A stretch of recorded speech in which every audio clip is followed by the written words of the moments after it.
7 ways to teach children to do their homework on their own. 1. Communicate clearly, but with affection and respect. First of all, it's essential to try and control your emotions when communicating with your children, especially if you're addressing sensitive subjects such as education. There is no need to yell or argue. Kids can understand just fine what you're saying when you speak normally. Plus, you're the adult, so you're the one who has already learned to manage your temper. Kids are just learning how to do this. Talk to them calmly. Ask them how they're doing, what problems they had, and why they think things went the way they did. This type of respectful and direct communication will help avoid future problems and bring peace at home. 2. Define coherent rules. As a parent, you probably are aware that you represent a certain type of authority to your kids. However, being an authority is not the same as being authoritarian. You can set rules in place for your children in a pleasant way, accompanying them and giving them security, instead of forcing your rules on them. Of course, there must be a clear time for responsibilities and for leisure. Remember, you should also try to be coherent and follow these rules over time so that your child understands that they make sense and see the results. If you're convinced that these rules will work, your child will be too. If on top of that,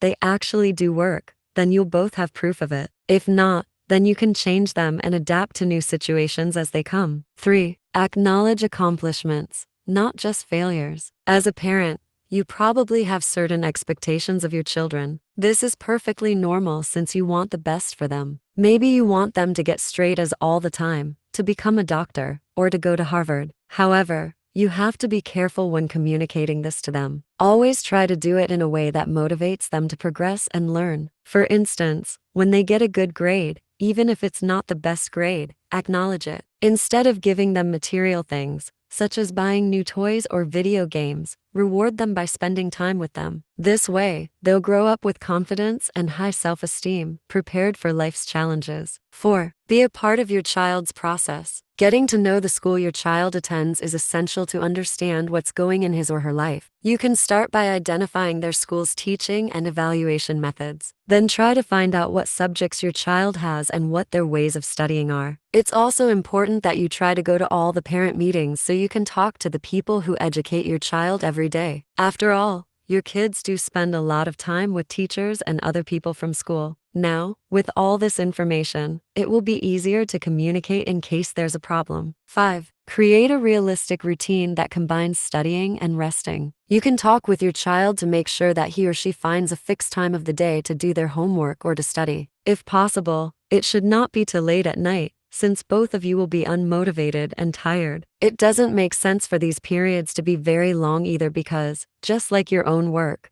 kids can lose their attention and motivation after a while, meaning that they will just be wasting their time. That's why it's so important to be realistic. Resting is also extremely important. If everything is balanced, you and your kids will have fewer problems. 6. Choosing the right place to study is also essential. The conditions in which your kid studies and tries to focus are extremely important. Ideally, it should consist of a neat and clean table or desk. It's often a good idea to have a special place at home or in your children's room that's entirely dedicated to that task. If distractions are out of the way, then that's even better. The place should generate a desire to work and concentrate for your child. 7. Show that you understand what your child is going through. There may be days when your kids don't want to do their homework, just like there are days when you don't feel like going to work. In your child's case, this feeling can be caused by different things, so you should always ask them why they don't want to do their work, and from that conversation, you can draw your conclusions. Not wanting to do their homework is not the same as not having the ability to do it. It's important that you try to understand them so that you can help them.